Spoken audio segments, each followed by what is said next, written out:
pretty much any student on any of our law programs can study abroad. We have adopted a policy of encouraging students to take a year abroad and to familiarize themselves with different cultures, different countries, different legal systems, all of which we hope will help prepare students for employment opportunities when they return. This is an increasingly globalized world, an increasingly interconnected world. So having the ability and the experience of living with different people in different environments from different backgrounds is rapidly becoming an essential life skill.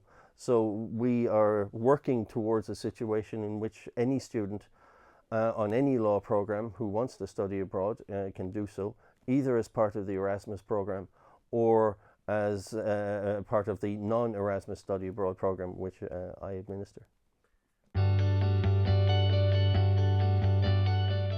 For a number of opportunities outside of Erasmus. At present, we have formalized links with a number of institutions in North America, in both the United States and in Canada.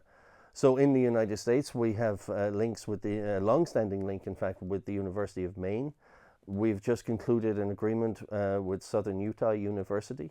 We are developing links in Boston with Suffolk University, and we're also negotiating with a number of other institutions as well.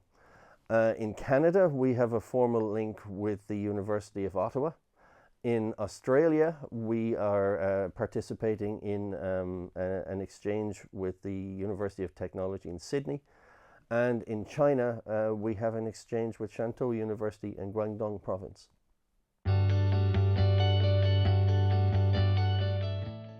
When they go abroad, they've just typically finished their second year. They would usually be 19, 20 years of age. Almost all of them have spent their entire lives in Ireland, aside from maybe an odd foreign holiday. They're very safe, they're very comfortable, and now they suddenly find themselves thrown into something very different, something quite exciting, something, dare I say, even traumatic in a sense, moving not only country, but very often a continent is actually a big deal.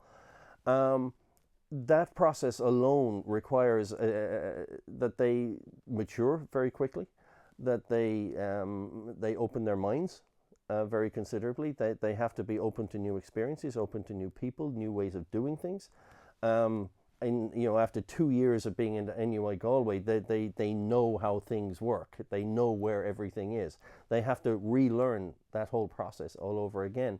So when they come back, we find not only do they have a whole new body of knowledge because they've studied various subjects, but they're actually in many respects very different people. They're more than just a year older. They're older and more mature in how they look at the world, in how they look at their own career, in how they approach their studies.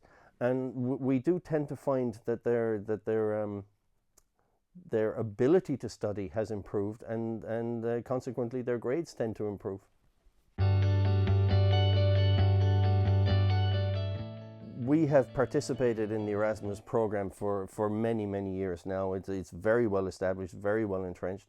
We have links with institutions all across the European Union, particularly France, Germany, Spain, Italy. Our newest endeavors are in Hungary and Poland. We also have links with universities in Holland. Most of those programs are offered through their domestic languages. So, if you're studying in France, you would need obviously to have French in order to take classes. But some of these countries will also offer English language programs, particularly in Germany and Holland. So, while languages are obviously useful around Europe, they're not necessarily a prerequisite. Even if you don't have languages, but you want to stay within the European Union, we can facilitate that as well. What will normally happen is that early in second semester, the Erasmus coordinator, Nicola Murphy, and myself will hold an information session for any students who are interested in going abroad. The language lecturers will also have information sessions within their own language areas. So between those two, students should be able to get any information they require. They will have to apply, and I do need to stress that studying abroad is not an entitlement. It's a privilege. We would expect to see evidence of a certain level of maturity, a certain academic ability. It's important that we maintain the integrity of these exchange programs. So we're not going to just let anybody go. It's something that has to be. It's something the student has to show that they've earned, if you like.